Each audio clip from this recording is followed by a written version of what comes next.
Hello and welcome back to another interview with Project Seed Money. My name is Sharissa Bradley and I am so excited that you are here. I am joined today by author Ashley Laiko and I cannot wait for you to meet her and hear her story.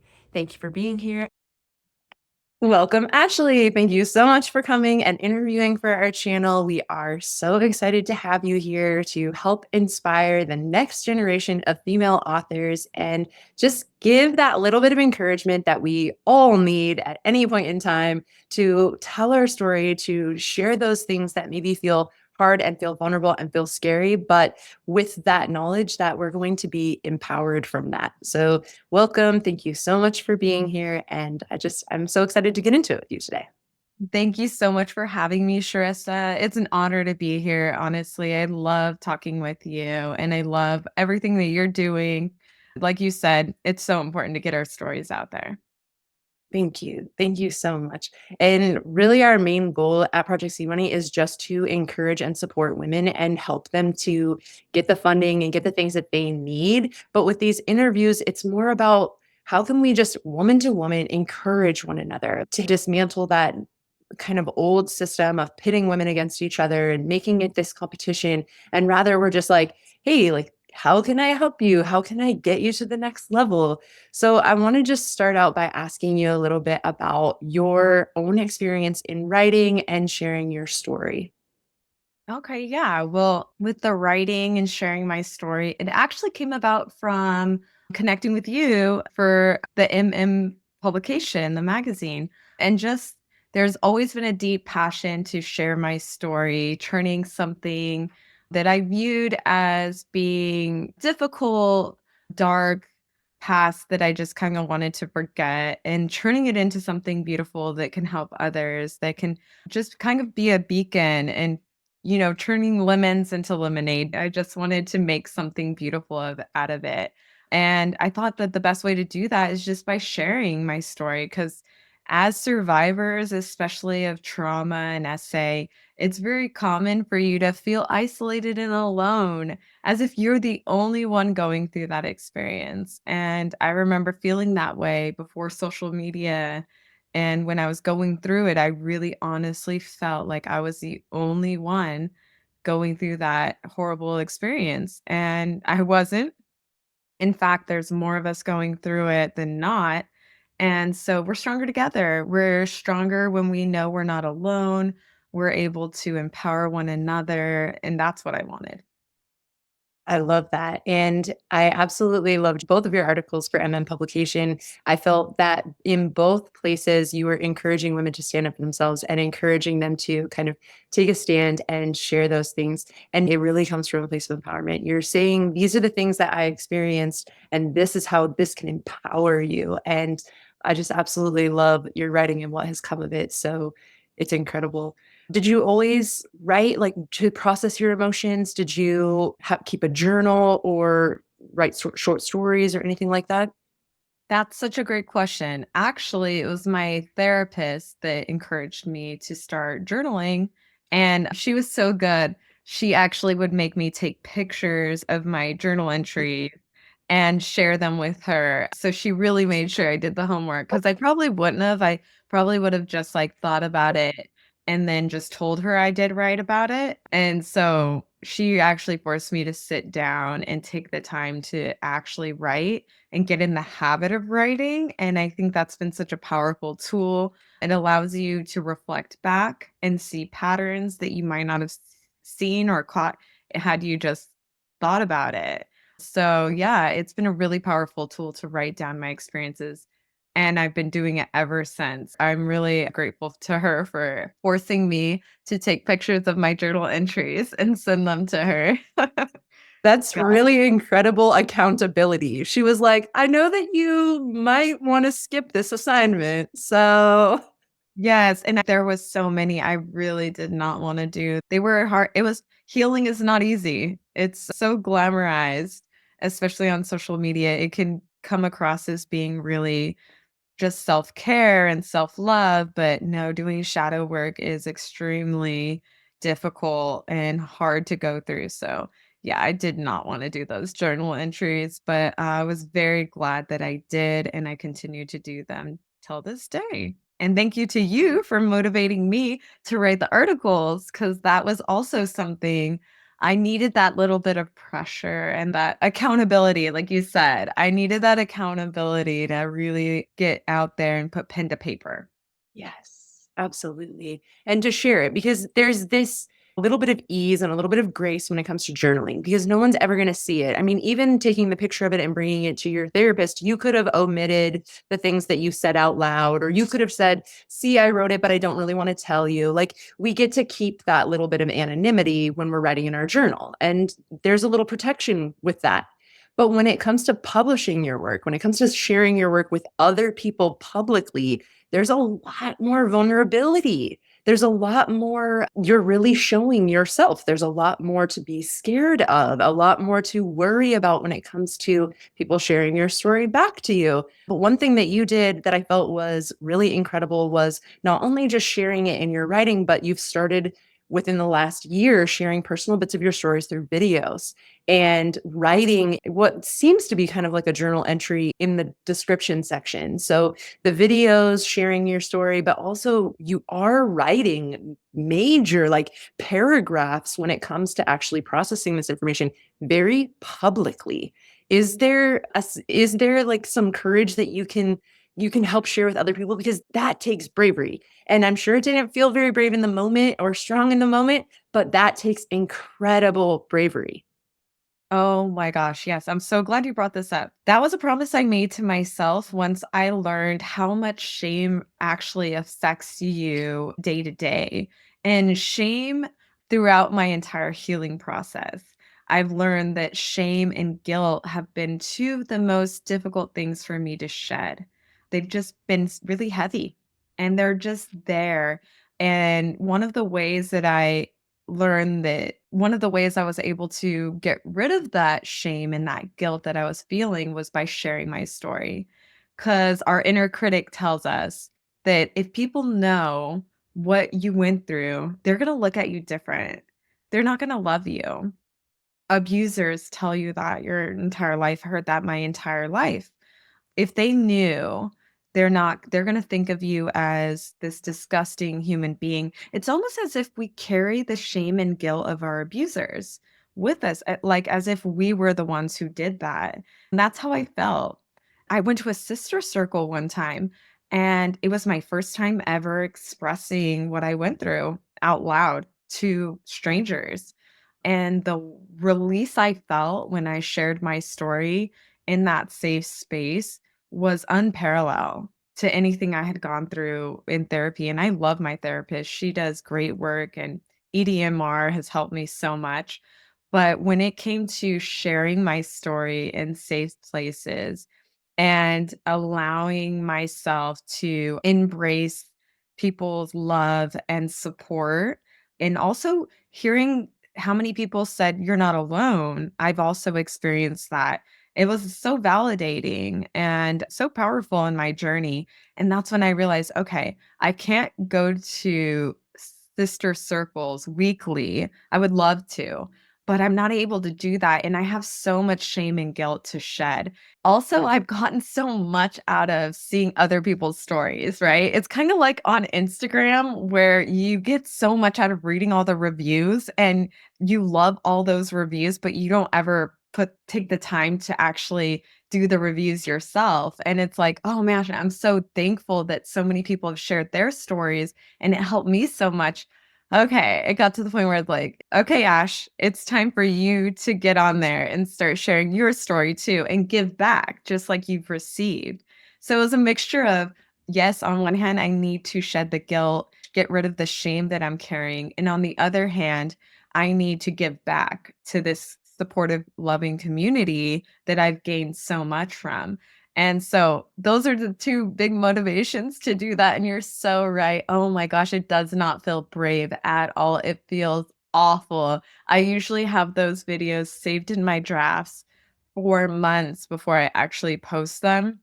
There's been a couple times where I've had to have someone else, like, push the button to publish. Every time I do it, I reveal a little more, and I really am digging deep and facing those shadows in order to get rid of all the shame that we carry. And as soon as I post it, I just feel like, okay, that shame doesn't belong to me. I'm passing it back to the person where it actually belongs.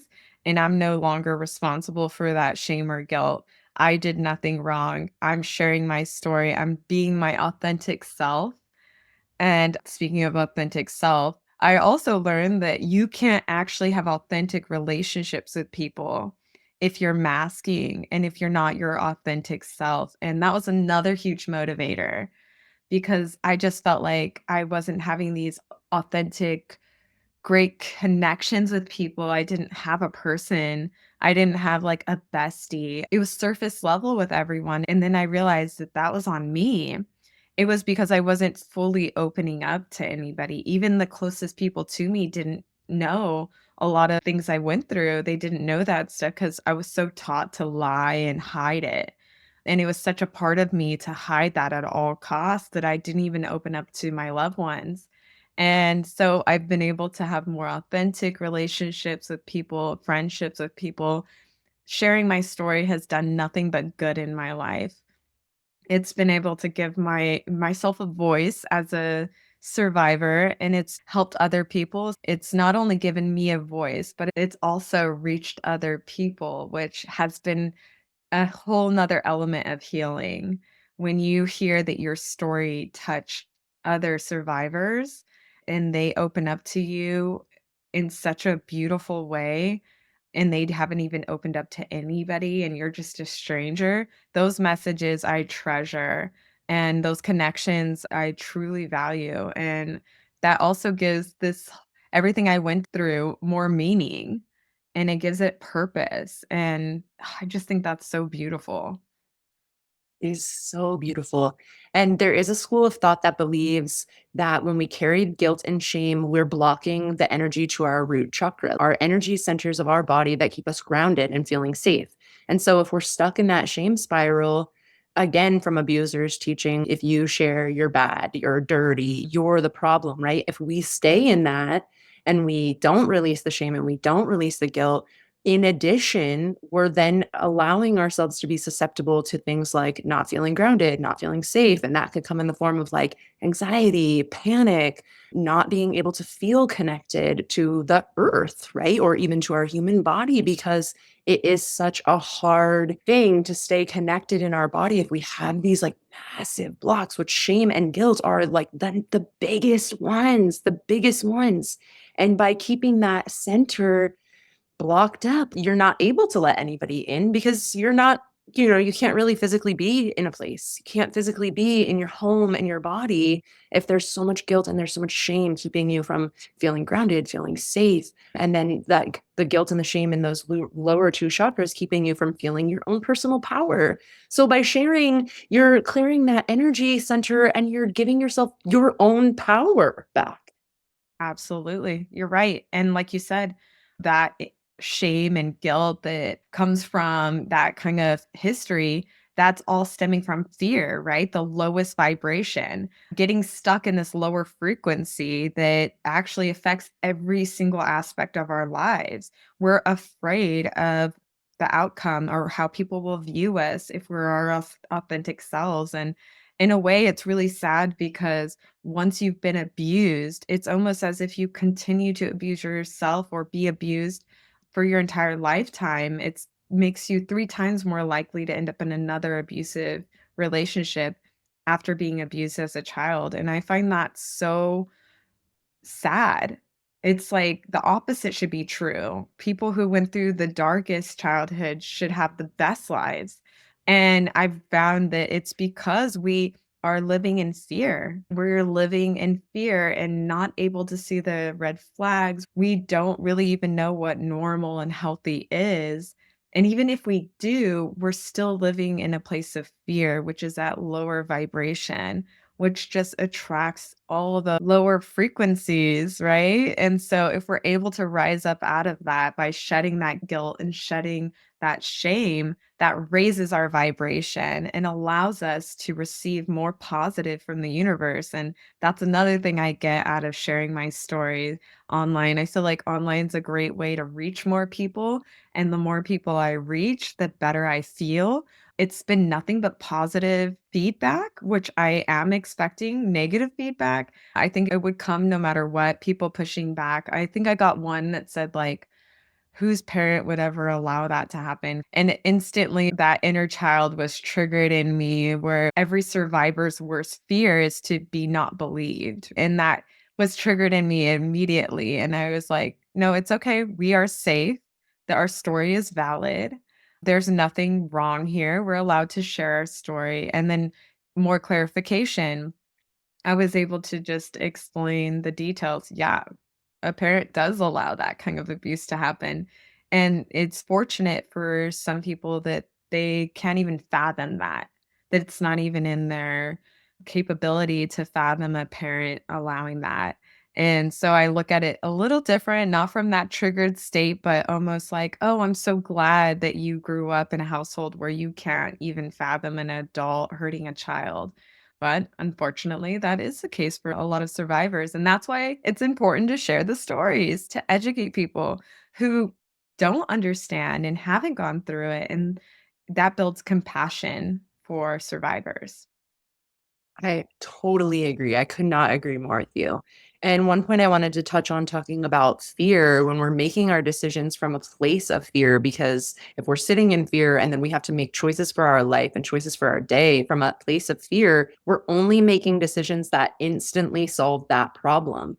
And that keeps us kind of stuck in that fear cycle because we're not really ever making choices that are different from those awful patterns. And so even though we come out of a situation as a survivor, the fear that still stays, that's still ruling us, is still ruling that decision making, which is keeping this awful pattern. So it's incredible to see when someone breaks out of that fear cycle, like you have, and like you're encouraging other people to do as well. I do want to ask, has it gotten any easier? You did start sharing your story through video maybe a little over a year ago now, I think. And you're still keeping up with your regular goal of kind of regularly sharing these pieces of yourself. Has it gotten easier to go out of that draft mode and into publishing? Or is it still that same kind of feeling of like, what do I do? So that's a great question. You would think that it would get easier, and I think it would if the details were similar. Mm. But because they go deeper and deeper each time, revealing something more, this last one was a realization that I didn't even make until recently, talking about the gross things that my abuser did and the manipulation and control that he had over me. That was something that I didn't even really realize until recently. So posting that was extremely hard. The last post I made was probably the hardest. And the next few posts I'm going to make are also really difficult. So, no, it hasn't gotten easier just because I haven't let it. I've pushed myself to face every single shadow I have and pushed myself to dig really deep into those crevices where that shame and guilt likes to hide. So much so that you are in a state of denial about it. And that's what I'm pulling up now because, like you said, raising that vibration, raising your frequency is so important to break those cycles of fear that we continuously get stuck in. And that's so important for me. And so I feel like this is something that is really needed in order for me to break out of those cycles and heal from that shame and guilt. I would have to say that the deeper I go, the harder it gets. But on the other hand, the bravery seems to be evolving in terms of it sits in my drafts a little less time than the first one. And the idea of sharing now isn't as daunting. I get more caught up in the details and how to explain those details and less in should I post this, if that makes sense. It absolutely makes sense. And what it sounds like to me is that you've just kind of made friends with your fear and you're not taking the fear's response. You're just pushing right through, anyways. It sounds like the fear hasn't lessened at all, but you have grown enough in your bravery and in your courageousness that it's okay that the fear is still there. And there is this kind of quote that is going around that people say, do it scared. Yeah. And it isn't gonna go away. The fear isn't gonna go away. Maybe it is actually gonna get worse. Yeah, Yeah. it's actually gonna get worse. But you're and I hate to say this because I really hate when people say, "Oh, you're so strong." I feel like when people say you're so strong, it's like this cop out of like, I don't really wanna help you. I just want you to think like you can do this on your own so that I don't have to step in and do anything for you. So like, you're so strong. And it feels like one of those like a slap in the face. Like, I'm not going to do anything for you. I'm just going to like tell you that you're real strong. So I Yeah. hate that. I wish people said things more like you're so courageous and I see your bravery and I see you putting on your armor every single day and going into battle.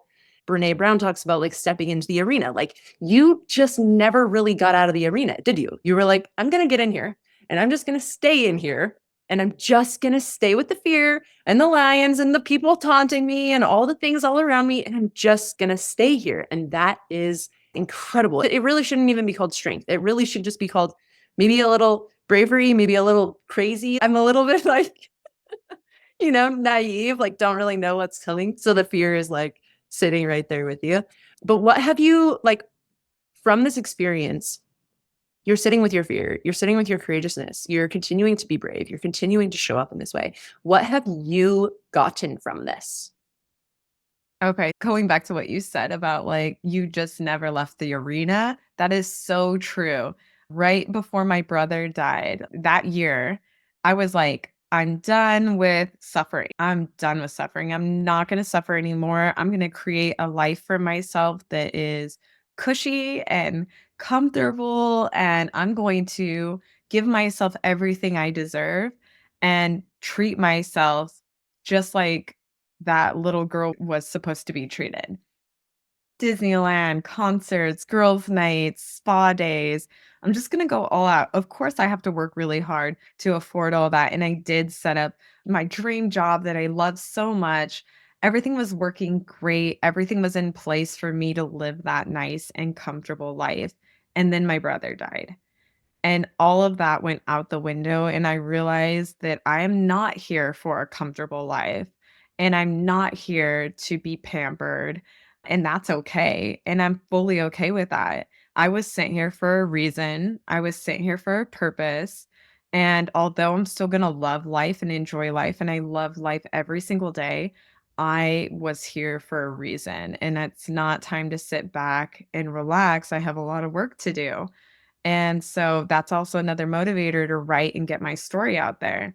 It's like a job, it's a total job. I have the influencer account on Instagram. So they are very strict about what you post and the wording that you use. And I have to do a lot of research to find out what words I'm allowed to use if I get flagged for anything. Most of my posts don't make any money because if you talk about anything related to sexual abuse or anything like that, it automatically disqualifies you from making money off of it. But I don't want to lose that verification on my account. So, therefore, I'm having to do this research and putting a lot of effort and work into making those videos. That's what I'm here to do. I'm here to change things. I'm here to build a safer environment for survivors. And so that's one of the things I learned about everything I've gone through is I went through it for a reason. I believe that I chose this life. I believe that I chose this life in order to grow and in order to help others. And that's what I'm here to do. And I can't do that if I stay quiet at the spa or going to concerts and don't tell my story, right? So it's important to tell my story because that's the first step to being able to help others. I love that. I absolutely love that. I just finished reading this book. It was an indie author and it was an abusive relationship type situation. And one of the quotes at the very end of the book was she said, I will never do nothing again. Yes. Yeah, Yeah. and that's I've been thinking about that. It's kind of carrying because it is this survivor mentality of I'm hiding, But then you do get this, I've got to do this. I have to do this. And then it's, I will never do nothing again. And Yeah. that it kind of becomes like a little mantra. Yeah, absolutely, and that's how I was living my life before. I was pretending that the trauma didn't happen. I was literally living my life like that childhood didn't even phase me, didn't talk about it, didn't tell anybody about it, worked super hard, was full-time working, full-time going to school, and a professional athlete. I was in total flight response, just out working, out running all of my issues until I had to face my abuser in court. And that's when it's like, okay, you're going to have to talk about this stuff. You're going to have to face this stuff. And I'm really glad that I did. I'm glad that I was able to do that and get justice. But eventually, life catches up with you. And I've seen quotes that say, we've all had a hard life. Just get over it already. Like, why do you need to talk about it? People make posts that are like kind of shaming people for telling their stories and coming forward, almost as if painting us as complainers, and it's not that way at all. In fact, if you are to the point where you can publicly share your story, you're so far past complaining or in that victim mentality because, like you said earlier, it takes so much strength and bravery to release that into the world and be ready to accept whatever feedback comes back at you. So, yeah, I just feel like it's so important to face your story. I feel like it's a lie that's fed to us from the abusers to keep quiet, to not tell our story. And if we do tell our story, we're going to get shamed because we're going to look like crybabies and no one's going to believe you anyway type of ideology. So it's so important for us to fight past that, push past that, know that no one's going to look at you like that. And even if they do, you're sharing your story, which is educating them, and if they're the type of person who would look at you like a complainer, then they obviously have never gone through anything like that in their life, and they're the ones you need to reach because they're the ones that need to change their perspective in order for survivors to have more compassion on a daily basis. Just out in the wild, at work, we're just expected to transition into adulthood just like everybody else when we didn't have a childhood just like everybody else. And I think that's my goal. I want to change that. And that's why it's so important to push through, tell your story despite all the negative feedback or despite all the people trying to tell you to not tell your story. Absolutely. Absolutely. And I love the way that you are sharing this. And I love the way that you've made it not only your mission in your mind and in your own life, you've also made it a mission out in your community. And I've seen this through your work, I've seen this through your social media. You have kind of created a soapbox for yourself where you're sharing, no, we need to heal, we need to work on our shadow side, we need to do this nitty gritty work that is kind of ugly, messy, middle, gooey, muddy, not at all pretty. And you mentioned at the beginning, we look at sometimes through the social media lens, the healing journey as this like really glorified, beautiful thing. From my perspective, it's because we look at things from a before and an after. When we do a house cleaning, when we do a painting, when we do any of these things, we look at the before and we look at the after. And what we're missing is that ugly, that real nasty, gritty, ugly middle. And when we don't share that part, when we over glorify the beginning and the end, it just continues to perpetuate that same iceberg theory of look at what I accomplished, not what I healed from. Mhm. That was so well said. I'm still absorbing it. Yeah, I love that because that middle ground is where it's ugly and messy. You brought up the cleaning house. Before you can really clean, not man clean, where they just tuck things into drawers. Like, if you really wanna clean, you have to take everything out, to organize it all. You have to see everything, and that's the part that's really messy before it gets clean, and yeah, people do skip over that, and it's so important for people to know that it's not glamorized, it's not as beautiful and easy that social media makes it out to be. I completely agree, and I think that that is what is so inspiring to me about you is that you really walk in your truth and you really show this ugly side of it, that it isn't pretty. But then, like, the next day, look, I am at Disneyland. I am healing my inner child. I am bringing my family to the lavender field. I am doing the fun, beautiful things.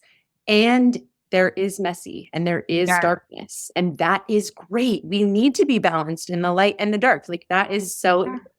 And when we learn that and when we share that, it's not so scary to be in the dark, right? Yeah. It's not so scary to be in the dark if we know, okay, well, yes, there is this darkness and there is this hardness, but there is also Disneyland and there is also the beach and there's also the mountains and there's also family and love and all these other wonderful, amazing things.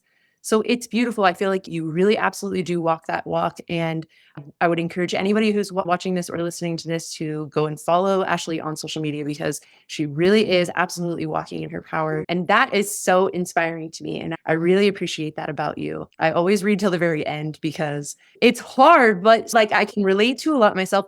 And it is so impactful because even reading your story kills shame in my body because you're sharing something that maybe I've kept in my darkness, maybe I've kept in my shadows. And when you're bringing that to light, and I'm reading these comments of all these beautiful women and men that dropping these little white hearts, like, I'm here with you, I see you, I love you, and your bravery is inspiring. So thank you for doing what you do. Thank you for showing up the way that you show up. And I just wanted to give you like a minute to share if there's any like last minute thoughts for the women who are watching this that are struggling at that point of I'm too scared. And maybe the encouragement is you're never going to not be scared. Yeah, absolutely. You just said it. Honestly, one of the quotes I used to live by is anything great is on the other side of fear. So you have to push past your fear. Anything that's worth doing, you're going to be scared. Every single thing that is worth doing, that's going to have a great outcome, comes with some risk, and that comes with fear. The more you push through it, the easier it gets. That's scientifically proven. The more hard stuff people go through, the better they get at getting through that hard stuff. Just taking little baby steps, really. That's what I did. I was like, okay, my first post, I'm going to do this. I'm going to share with the world what I've been through. And it's been baby steps ever since that equaled to be a whole year of work telling my story. And I'm not even close to done with telling my story. I have so many more elements to it to share. But it just starts with a baby step and a little promise to yourself. Like I said, I promised myself that I'll share something personal with the world every week. And even if it's not shadow work necessarily, because some weeks you just don't have the strength for it, I'm still going to share something personal with the world so that I can become more of my authentic self. Find out what your goals are, take baby step towards those goals. It's the little steps that count. Don't get overwhelmed in thinking about those big steps. One piece of advice that was given to me that I think every single woman should do, and man, everyone should do, is frame a little picture of yourself as a child. Put that picture somewhere where you're going to see it every single day. I actually made my screensaver on my phone a picture, and remember that you're living for her. You're living for your inner child. And every little time that you beat yourself up internally, because we all do it, you're talking directly to her as well.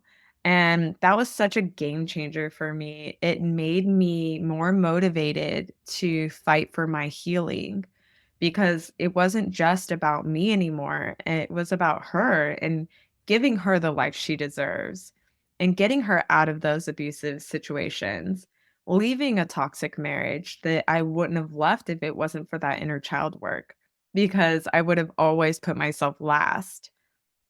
And for me, fine, I'm okay with being last. I'm okay with suffering. I know how to suffer. I'm good at it. I can suffer this whole entire marriage until the kids are grown and out of the house because I don't want to inflict any trauma on them. I don't want them to have to deal with that. And then when you're faced with that picture of little you and you know that she's depending on you to make things better, to stop and end the abuse, That was the motivation I needed. Okay, I'm not just fighting for me, I'm fighting for her. And I would never let this happen to her. I would never let it happen to any child. And it was the best thing. It was the best thing for the entire household, kids especially. So those were just little lies that abusers kind of implant in her head that we're just meant to be suffering and to be of use to others, right? So that's not true. And that little inner child work, just telling her, starting with just giving her a safe place, letting her know she's safe, letting her know that nothing can hurt her anymore, that we are protected. We have the ability to protect ourselves, to get up and leave, to defend ourselves if we ever needed to, and we don't need to be afraid anymore. That was tremendous. That was probably the most powerful healing work I've done, and it kind of shifted me into a different direction, which is what brought me here today. And that's what I want to give back to others by starting my camp. It's going to be a camp for survivors of CPTSD, childhood trauma, SA, and that's going to be a safe place where adults can go and connect with their inner child in a safe environment and have the ability to start working on that healing process and reparenting that inner child. Because without that, no other healing is possible in terms of your triggered inner child will step forward all the time and kind of ruin things for you, sabotaging relationships out of good intentions because, that's how you survive this long, but those aren't needed anymore. So the camp is all about allowing people a safe place where they can go disconnect from the concrete jungle and reconnect with themselves, reparent that inner child, fall in love with themselves, which is going to give them that motivation to fight for themselves because you're not going to fight for yourself if you don't love yourself. And that's the first key. Without loving yourself, you're not gonna do this work because 'cause you're gonna think, "Oh, well, this is all I'm good for. I'm not meant to heal or be happy or be loved. I'm not worthy of that." Well, you are. Every single person is. And this is where you can go, immerse yourself into all the healing modalities that are needed, connect with your inner child, reparent your inner child in a safe environment amongst other survivors, which is so powerful and so empowering. It's incredible, absolutely incredible. I would like to be an attendee. We've already talked about this. I'm so excited for you. And for anybody watching this, I will have all the links to get into contact with Ashley to keep in touch and also to watch for these upcoming events and see how they can kind of keep up with what you're working on. I'm so thrilled for you and for the community because that was the purpose, right? To share your story, to bring people to the light and to help that healing journey. So that is absolutely magical and beautiful. I just want to say thank you again so much for being here with us. And thank you for sharing your magic today. And we will hopefully be catching up with you in the near future. And I will be always sharing through the Project Sea Money channel as you are developing this camp and your other programs as well, so that people can be keeping in contact. Thank you so much, Charissa. I am so honored and it was a pleasure speaking with you. Thank you. Thank you for watching another interview with Project Seed Money. Please don't forget to like and subscribe so that you never miss an interview. And I will see you next week. Bye.